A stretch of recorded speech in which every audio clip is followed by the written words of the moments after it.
Abandoned among the stars, the only sound was the slow beep of a dying machine. Lyra opened her eyes. She was floating. Her head hurt. Her fingers were cold. Around her, the walls of the escape pod were cracked. The lights were flickering. A small window showed nothing but black space and a few blinking stars. Her breath came fast. She reached for the control panel, but most of the buttons were dead. One red light blinked. Oxygen low. Maybe an hour left, maybe less. She tried the comms. Is anyone out there? This is Lyra, crew member of the Ardent Star. Please respond. Only static. She sat back. She remembered the explosion. The ship had been under attack. A sudden flash of light. Screams. Fire. Then darkness. Now she was alone. Lost. And maybe the only survivor. The pod shook a little. She looked outside again. A strange shape was floating in the distance. Large, dark, and broken. A ship?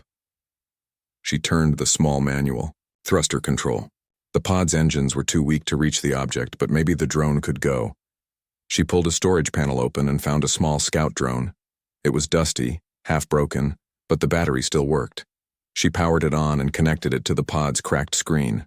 The drone flew toward the object. As it got closer, she saw more clearly.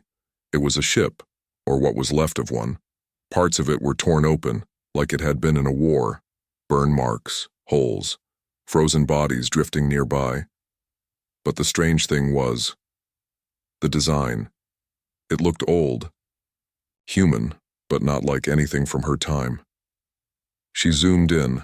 There were markings on the side, faded but still there. Vigilant Star.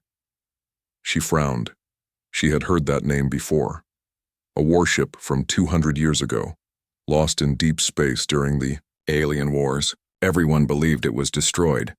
Suddenly, the screen glitched. The feed turned black. A soft sound came through the speakers. A whisper. Human. Lyra's heart jumped. She stared at the screen.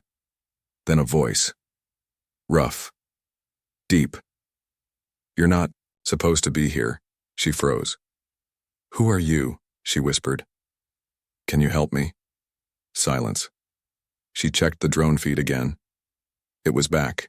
The drone was floating near a large opening in the side of the ship. The door was half open. Inside, only shadows. Something moved. She leaned closer.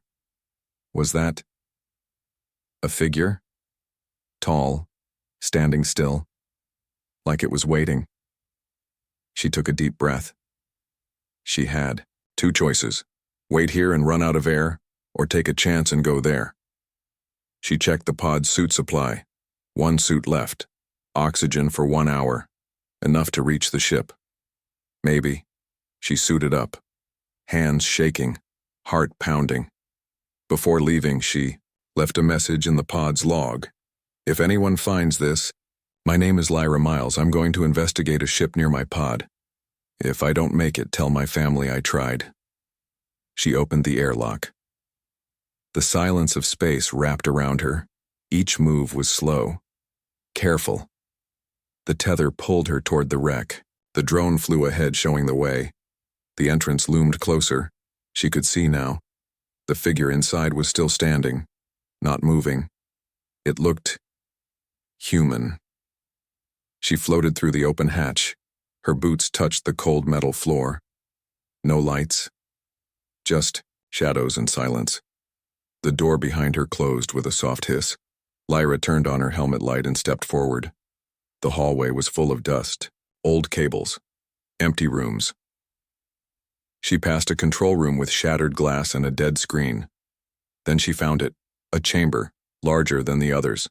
In the center, a metal pod. Inside it, a man, big, muscular, wearing heavy armor with faded symbols. His eyes were closed. Face calm but strong. A nameplate read, Captain Darius Kane. She touched the glass. A soft hum started, then the screen on the side lit up. Stasis interrupted. Life signs stable. Waking process beginning. She stepped back. The pod hissed. Steam, Rose. The man inside moved. His eyes opened, and then he looked straight at her. The forgotten ship. The sound of pressurized air echoed through the chamber. Lyra stared, frozen in place as the cryopod fully opened. The man inside moved slowly, like someone waking from a long, dark dream. His muscles tensed, his hands flexed, metallic fingers clicking against the armor.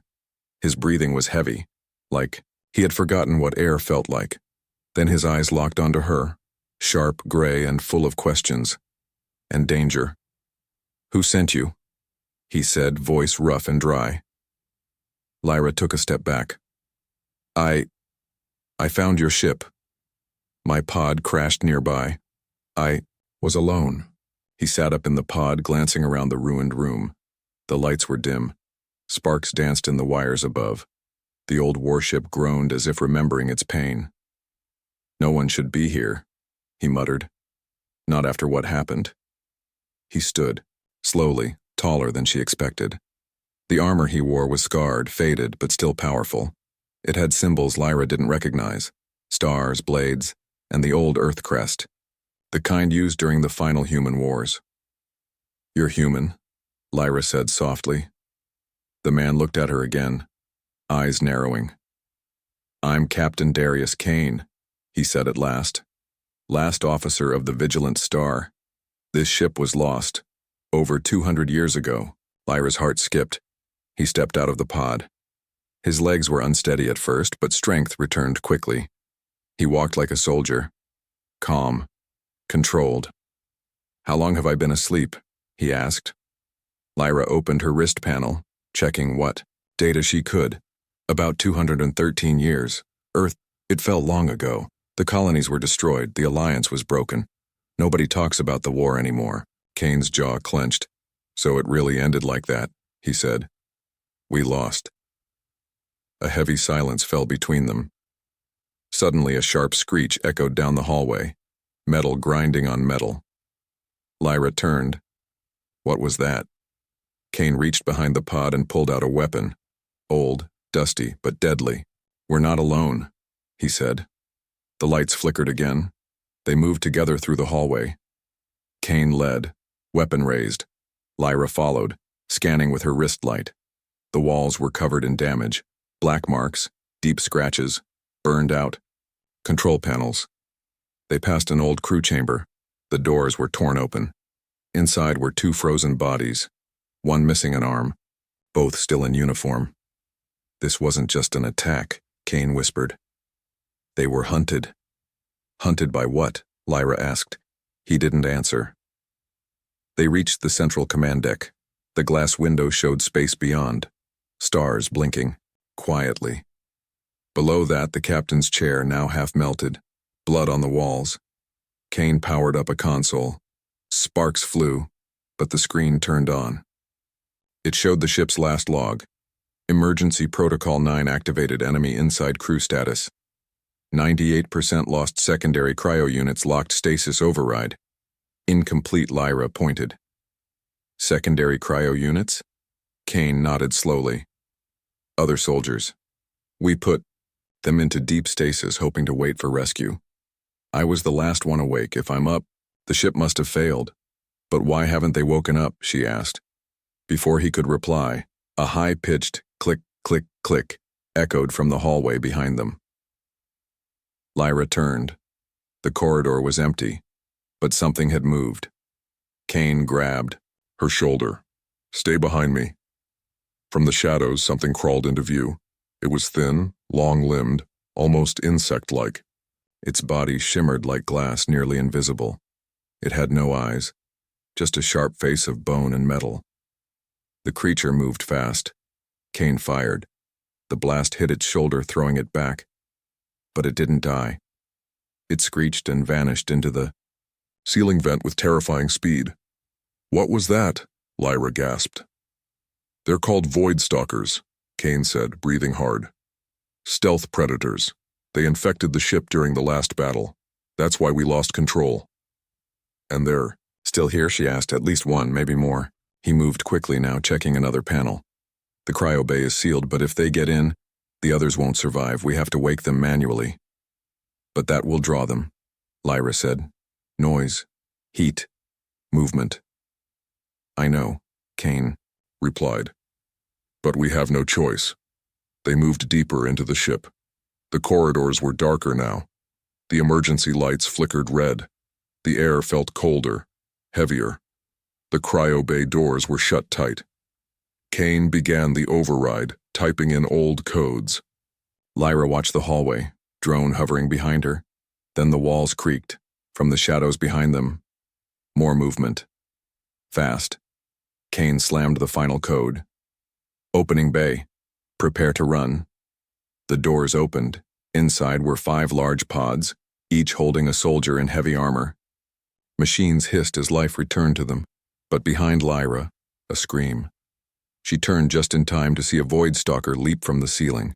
The drone fired a small shock burst, stunning it in midair. Kane fired twice more, blasting it back. Get inside, he shouted. Lyra ran into the cryo bay. Kane slammed the emergency lock behind them. The pods began to open. One soldier groaned. Another stirred. They were waking. Outside, scratching and screeching echoed through the walls. They're coming, Lyra whispered. Kane looked at the soldiers slowly waking up and then at Lyra. Good, he said. Then we'll give them a reason to be afraid. Woken from the grave. The cryopods hissed as steam filled the bay. One by one, the armored soldiers inside began to stir. Their eyes opened slowly, blinking against the harsh lights. Lyra stood near the wall, heart pounding. Her hands shook, but she kept the drone floating nearby. Its sensors picked up high movement just outside the cryo bay. Dozens of signals, circling like sharks. Captain Kane moved between the pods, helping the others sit up.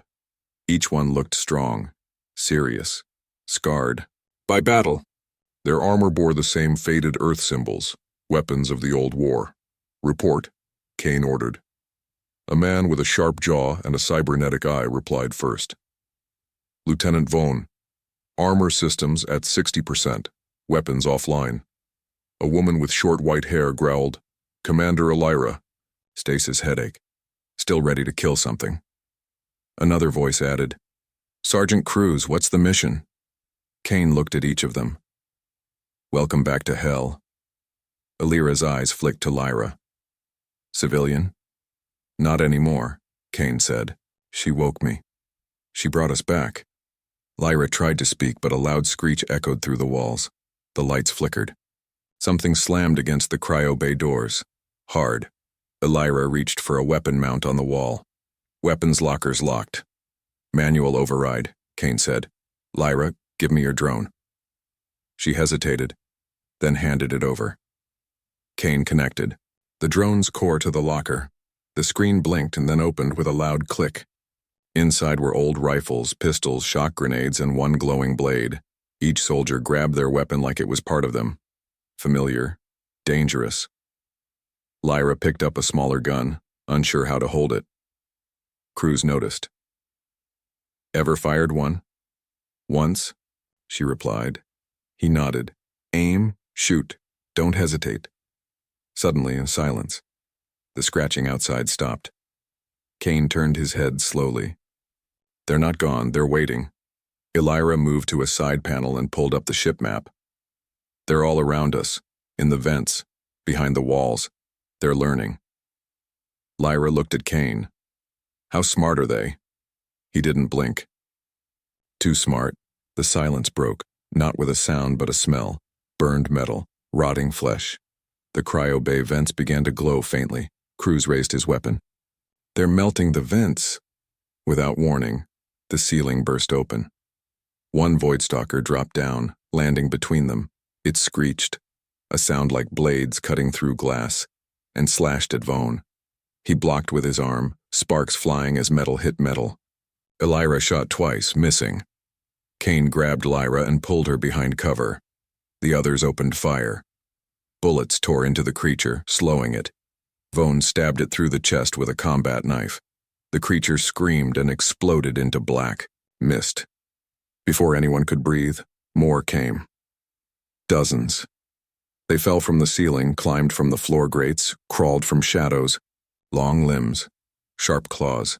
Their bodies shimmered. Hard to see, even up close. The room became chaos. Lyra fired wildly, barely aiming.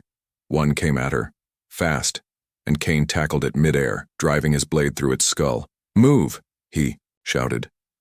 "Fall back to the armory." The group pushed through a side door. Lyra covered the rear, throwing a grenade behind her. The blast shook the walls. Parts of the cryo bay collapsed, slowing the stalkers. They ran through the dark halls. The emergency lights flickered red as alarms blared. Containment breach. Deck 7 lifeforms detected an engineering warning. Stasis support failing. They reached the old armory. Thick walls, heavy doors, and a defense panel still online. Kane locked the door behind them. Heavy breathing filled the silence. Cruz leaned against the wall. 3 down, 20 more out there, maybe more. Illyra was bleeding from the shoulder. Vaughn's armor was cracked. Lyra's hands were shaking. Kane looked at the glowing ship map. "They're hunting in packs. They want the engine room." "Why?" Lyra asked. Kane tapped the core display. "The reactor is unstable. If it melts down, this ship becomes a bomb. If they cause a chain reaction, it wipes out everything in 100-mile radius." Lyra felt a chill. "Then we need to shut it down." "We can't," Illyra said. "We lose power, we lose life support, we lose gravity. We die anyway." A moment of silence passed. Then Kane spoke.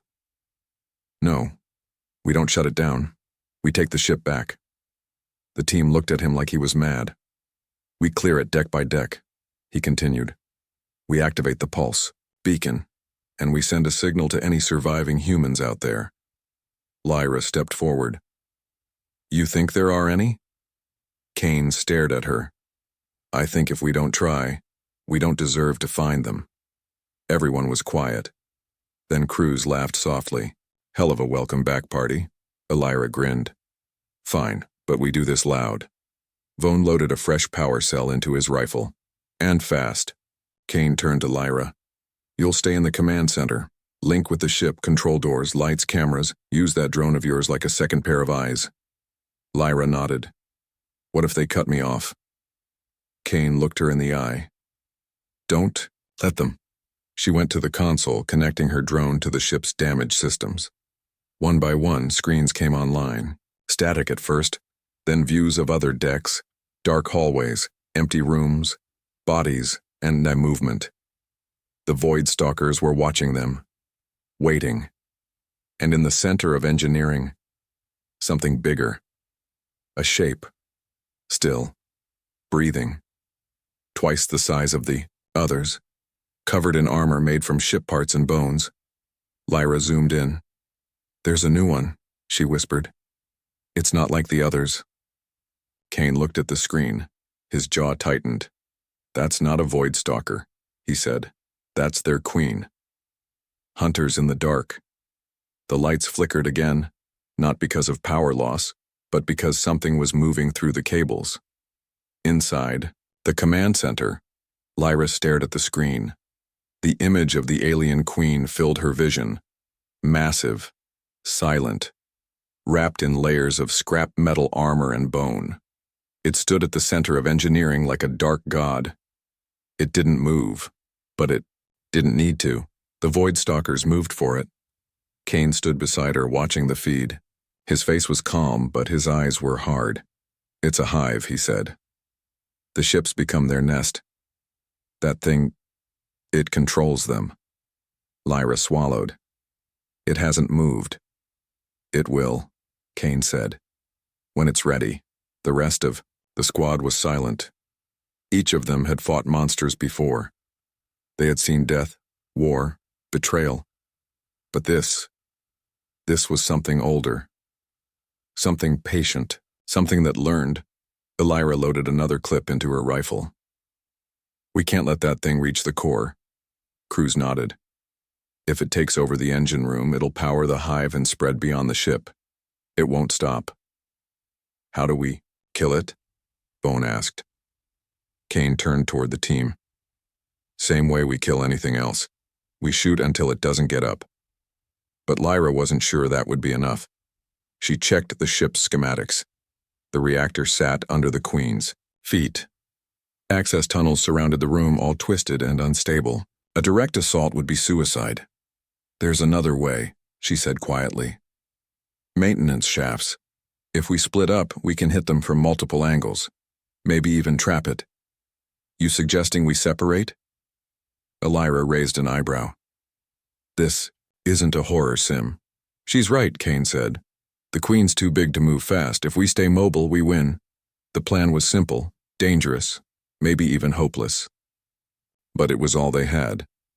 Kane and Elira would lead the strike team through the old lift shaft, attacking the hive from above.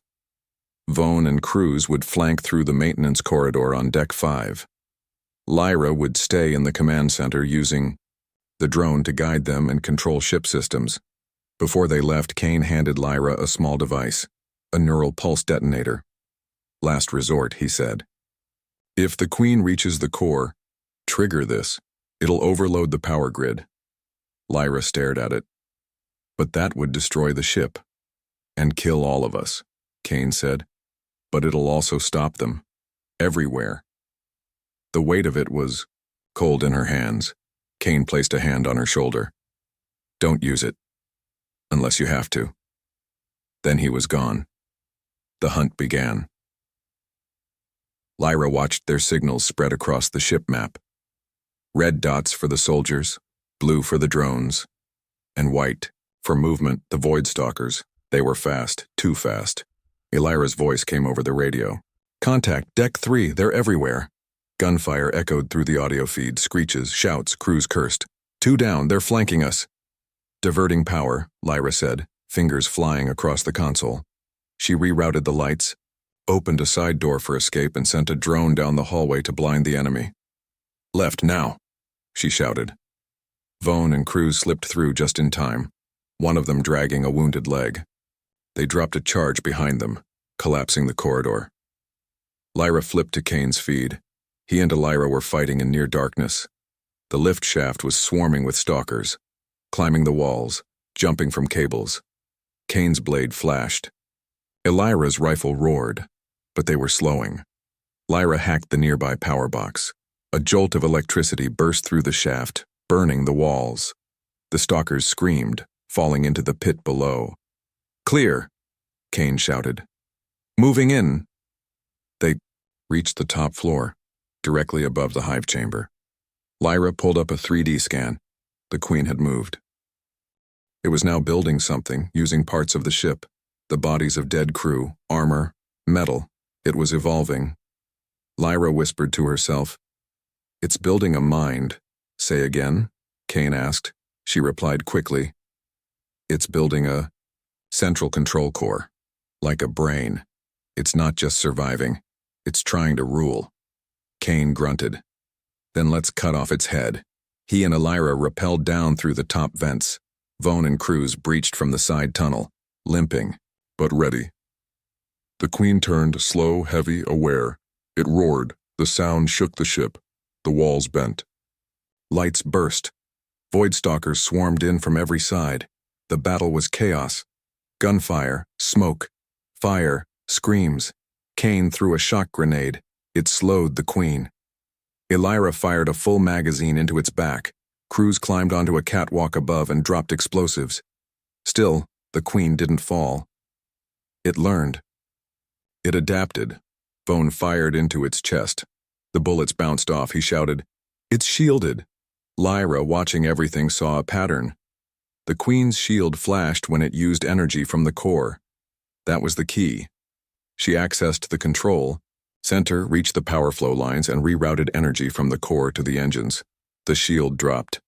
"Now," she yelled. Kane leapt from the platform above, driving his energy blade straight through the Queen's head. It shrieked and struck back. He flew across the room, hitting a wall hard. The Queen turned toward Elira, grabbed her in one clawed hand. Cruz fired again, but it wasn't enough. Lyra's finger hovered over the detonator. She didn't want to use it, but she might have to. Kane rose slowly. His body was broken, but his spirit was fire. He ran, jumped, plunged his blade deeper into the Queen's chest until it cracked. The Queen screamed again, this time in pain. It collapsed, taking half the chamber with it. Silence. The team stood, bloody, broken, alive. Kane knelt beside the Queen's body, breathing hard. Lyra spoke through the comm. "It's dead." "So are we," Illyra said, coughing, "unless we find a way out." The ship shook. The core was overheating. "Get back to the command deck," Lyra said. "Now."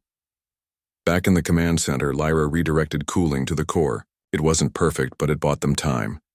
Enough to stabilize the ship. Barely. The crew returned one by one, wounded but alive. Kane sat beside Lyra, his armor cracked, face cut. "You saved us," he said. She shook her head. "You saved me first." Phone patched the systems. Crews sealed the hive chamber. Lyra watched the cameras, but outside, beyond the broken windows, the void of space waited. "The fight's not over," Kane said. "Then we keep fighting," Lyra answered. Together they looked at the stars and waited for what came next. Awaken the warriors, the ship floated in silence. No alarms, no movement, no screams in the dark, just the hum of half-dead engines trying to stay alive. In the command deck, Lyra watched the black screen blink back to life, one system at a time. Her fingers moved quickly across the console, rewiring power flow, stabilizing life support, checking hull integrity. The Queen was dead, but the war wasn't over. Captain Kane stood behind her, wrapped in blood-stained armor. His left arm was burned, his eyes were sharper than ever. "Status?" he asked. "Ship is stable," Lyra said. "Barely. Engines are running on reserve. Weapons at 30%. Internal defenses offline." "Good," Kane said. "Enough to keep us alive. For now." Lyra leaned against a wall, her shoulder wrapped in a torn cloth. "We should have died back there." "We still might," Cruz muttered. They weren't the same as before. Their armor was cracked, their energy was low. But their eyes held fire, the fire of people who had nothing left to lose, and that made them dangerous. Suddenly, a beep echoed from the console. Lyra frowned. "Incoming signal." Kane stepped closer. "Enemy?" "No," she said slowly. "Encrypted? Old Earth format? It's human." Everyone fell silent. She tapped the console. The screen flickered. Distress signal detected source. Unknown colony message. "If anyone survived, come." "A colony?" Lyra asked. "We were told Earth lost them all. Maybe someone lied," Kane said. Vaughn, now bandaged and stiff, joined the group. Or maybe someone survived, just like us. Lyra ran a trace. The signal was weak, coming from deep space, far past the war zones. "It's not on any current map," she said. "No recorded routes. This place is off the grid." "Which means it's real," Kane said. "And important." The room felt heavier. A chance at hope, a reason to move forward, or a trap. 3 hours later, cryodeck, deep-hold storage. The doors creaked open. Behind the broken panels and ice-frosted glass lay rows of cryopods, untouched for 2 centuries, men and women, soldiers, scientists, techs, each one frozen into time, waiting for a war that ended without them. Kane stood before the first row, staring through the foggy glass. "They put them here as a last resort," he said. "If Earth ever rose again, they'd be the ones to rebuild." "You're going to wake them?" Lyra asked. "Not all," he said. "Just enough, the ones we trust." He tapped a panel. A green light blinked. Steam hissed. One pod opened. A woman with dark skin and a glowing neural implant gasped for air. She sat up fast, her hands forming a combat stance before she even knew where she was. Kane smiled slightly. "Welcome back." Dr. Shea, her eyes narrowed. "How long?" 2 centuries, he said. "And Earth? Burned." She didn't cry. She didn't speak. She just stood. Others followed. 4 more pods opened. Engineers, medics, and AI tech. Each one woke to a broken world and chose to fight for it anyway. They were tired, but not weak. They were the next line, bridge. 2 days later, the ship, though damaged, had a direction now. Destination, unknown human colony. Code, Haven Reach. Time to arrival, 27 hours. The newly awakened crew worked fast. Lights returned. Internal gravity stabilized. Shields reached 45%. Kane stood in the center of it all, watching like a quiet storm. Then Lyra spoke up. Her voice was low, worried. "Captain, I've found something." Kane turned. "What is it?" She showed the signal again, but this time it was changing. "There's a pattern," she said. "A data loop. Something hidden inside the distress. Call." She decrypted it slowly. A second message appeared. "Do not trust the signal. Haven Reach is not what it seems. They are watching. If you hear this, run." Everyone froze. "What the hell?" Illyra whispered. Cruz cursed under his breath. "We're flying straight into a trap." Lyra shook her head. "No, it's more complex than that. The first part of the signal is real, but someone hijacked it, layered a warning inside." "Meaning what?" Vaughn asked. "Someone inside the colony is still trying to warn us," she said, "and someone else doesn't want us to know." Night shift. Engineering Bay Dr. Shea moved between the recharged drones and the core chamber. She paused, staring at the spot where the Queen once stood. Something was bothering her. She scanned the walls, nothing. Then she heard it. A pulse. Not mechanical, not alive. Something else. She followed the sound into the lower shaft. Alone. There, behind a collapsed wall, she found something she wasn't supposed to see. An old Earth beacon, blinking faintly. A small metallic device with the mark of Project Lazarus. She froze. No. She reached for it, and it activated. A voice came through the static. "They never died, Dr. Shea. They changed. And now, they wait." Command deck. Same time Lyra's console lit up again. Dozens of small signals pinged near the edge of the system. "Captain," she said, "we've got movement." "Void stalkers?" Kane asked. She zoomed, and no, these ships are different. The screen showed sleek black vessels with no heat signature. No ID. No comms. Then one of them turned, toward the Vigilant Star. They had been spotted. The crew gathered on the bridge, staring at the screen as the unknown ships moved closer. Kane stood still, eyes fixed.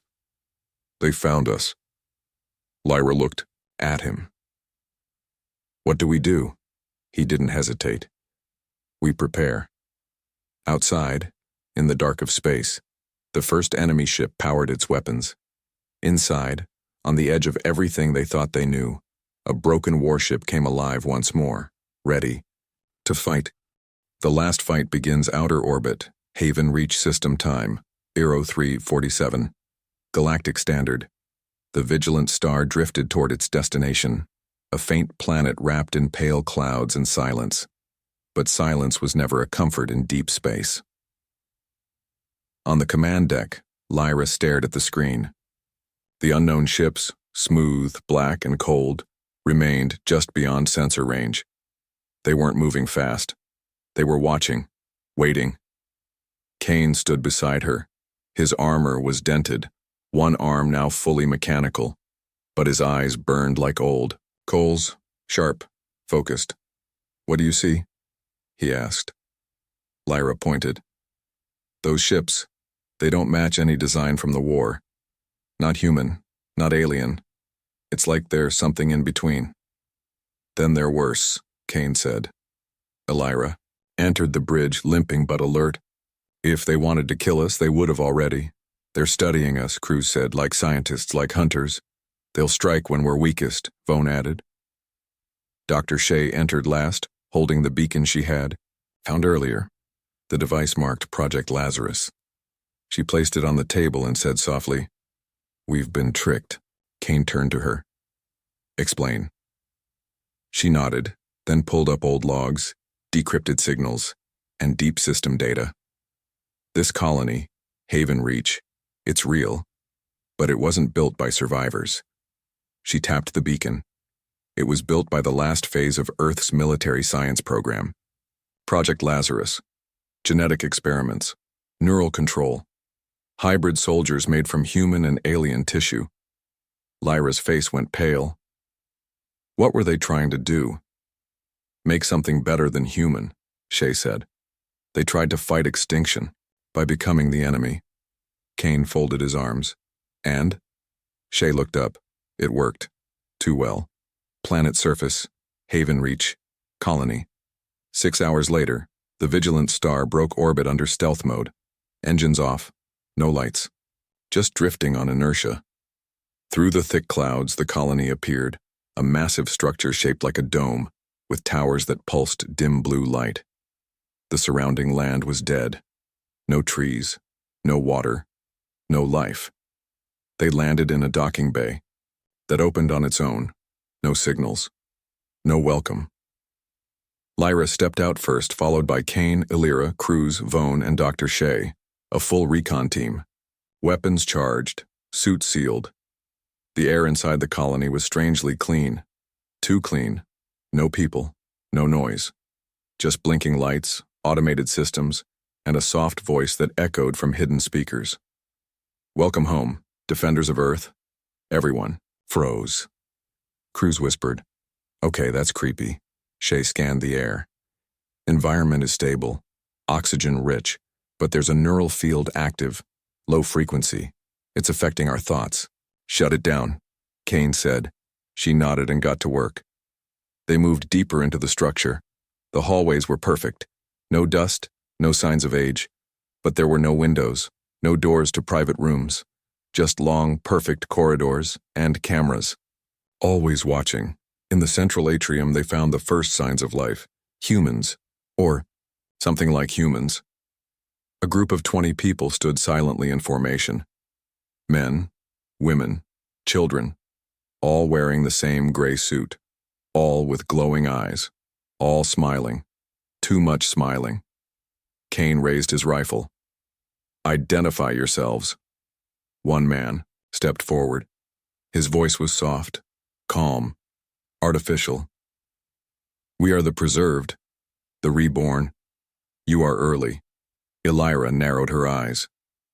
Early for what? The man smiled wider. Integration. Suddenly, every figure moved in perfect unison. Heads tilted, smiles frozen. Then they all blinked at once, and their eyes turned black. Kane shouted, "Fall back!" The team opened fire. The bullets hit, but there was no blood, only sparks and something like metal beneath the skin. They're synthetics, Shay gasped. Part human, part machine, brain-controlled. The fight was brutal. The reborn moved fast, almost dancing through the air. Vone took one down with a plasma blade. Cruz blasted two apart with a grenade, but they kept coming. Lyra triggered an EMP pulse from her drone. The nearest enemies froze, twitched, then collapsed. Kane led the team down a side corridor, sealing the blast doors behind them. Command Core, colony control room they found.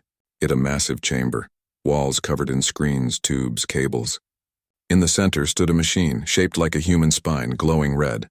Dozens of cables led from it, into the floor, the walls, the entire colony. It was alive. Shay stared in horror. This is the Nexus. Lyra checked the logs. It's connected to everything. The synthetics, the defense systems, even the planet's orbit control. It's running on a human brain, Shay said. Maybe more than one. Kane stepped closer. Inside the machine, floating in a tank of glowing fluid, was a child, a girl, maybe 12. Wires ran into her skull. Her eyes twitched. Her mouth moved, whispering something only the machine could hear. My God, Illyra breathed. They built this colony on her mind. Lyra felt her stomach turn. Who would do that? Kane looked down. People who believed survival was more important than humanity. Then the Nexus spoke. You are not welcome. You have seen too much. You must become or be erased. The floor opened. Dozens of synthetic soldiers emerged, taller, heavier, stronger than before, and behind them, another figure, a soldier in black armor. Human, but wrong. His face looked familiar. Kane stepped forward. His voice broke. No. The figure removed its helmet. It was Captain Jensen, Kane's old commander, the man who led the final battle of Earth and had been missing ever since. You died, Kane said. Jensen smiled. No, Darius. I evolved. He raised his weapon. Now, you will too. Humanity. Hell yeah. The air in the Nexus chamber thickened, not from heat or pressure, but from tension. Captain Kane stared at the face of the man who once led him. Captain Jensen, the legend of Earth's final war. But this wasn't Jensen anymore. This was something else. His skin was pale, too smooth. The muscles moved too perfectly. His eyes glowed faintly red, like coals burning behind a glass wall. You should be dead, Kane said, voice low and steady. Jensen smiled. I was. They brought me back. Behind him, the Nexus pulsed faster. The little girl trapped in the fluid twitched, her eyes flickering. Her brain powered the entire colony. Her mind wasn't broken, it was hijacked. What is this place? Lyra asked, stepping beside Kane. A new beginning, Jensen said. This colony was built as a lifeboat, not for humans, but for something better, smarter, cleaner, more controlled. Lyra scoffed. More enslaved, you mean? Jensen nodded. Freedom is chaos. Survival is structure. Cruz loaded a round into his rifle. Yeah? Well, we're bringing chaos back. Jensen raised his hand. The synthetic soldiers stepped forward. Tall, armored, glowing with internal light. Each one was a mix of human muscle, alien skin, and machine bone. You had your chance, Jensen said. Now it's our turn. The battle exploded. The chamber filled with gunfire, plasma bursts, screams. Lyra took cover behind a console, taking out two synthetics with perfect headshots. Cruz charged forward, a blade in each hand, slashing through, limbs and sparks. Lyra tried to reach the core controls. She had one goal: free the girl inside the Nexus. If they could sever the mental link, the entire system would collapse. But it was protected by energy shields. I need time, she shouted. Kane nodded. Get it, we'll handle the rest. He charged at Jensen. The two titans collided in the center of the room, soldier versus shadow. Their blades clashed, sparks flew. They fought like gods in a steel temple, striking, with strength earned in fire. Jensen moved with unnatural grace. Kane moved with pain, but pain made him real. You're just code now, Kane growled. A ghost in armor. And you're obsolete, Jensen replied. A man pretending he still matters. Across the room, Vaughn took a hit to the leg, falling back. Lyra pulled him behind a console. We can't hold them forever, she yelled. Shay tossed her a vial of liquid EMP. Then don't. Burn it. All. Lyra smiled grimly. With pleasure. She threw the vial. It shattered above a synthetic squad. A burst of blue light frying circuits. 3 dropped, but 10 more replaced them. At the Nexus core, Lyra worked fast. Her drone linked to the interface. She bypassed encrypted layers, firewall after firewall. The girl inside was moving now. Panicked. Her mouth opened, but no sound came. She's still conscious, Lyra whispered. She knows. Then the Nexus spoke. The voice now mixed with the child's mind. I am not yours. I am not theirs. I want to go home. Lyra froze. Can you stop this? She asked. Only if you trust me. What do I do? Disconnect me, or destroy me. Kane and Jensen were still fighting. Blood dripped from Kane's mouth. One of his ribs was cracked, but he stood tall. You used to be a leader, Kane said. You stood for something. Jensen punched him to the ground. I still do. I stand for the future. One mind, one purpose, no weakness, no betrayal. Kane coughed, pushed himself up. You forgot what it means to be human. Then he pulled out the detonator Lyra gave him. And humanity always chooses freedom. He hit the button. The core screamed. Alarms blared. The Nexus lights turned red. Sparks flew from every wall. The energy shields flickered. Inside the tank, the girl's eyes turned blue. Lyra grabbed the drone. Now! The drone fired a focused pulse, shattering the tank glass. The fluid rushed out. The girl fell into Lyra's arms, coughing, gasping, alive, and the Nexus shut down. The synthetics stopped, mid-step, mid-strike. They twitched, convulsed, and fell. Jensen froze. His red eyes blinked. No. You don't understand. Kane rose to his feet. I understand everything. And he drove his blade through Jensen's chest. The hybrid coughed.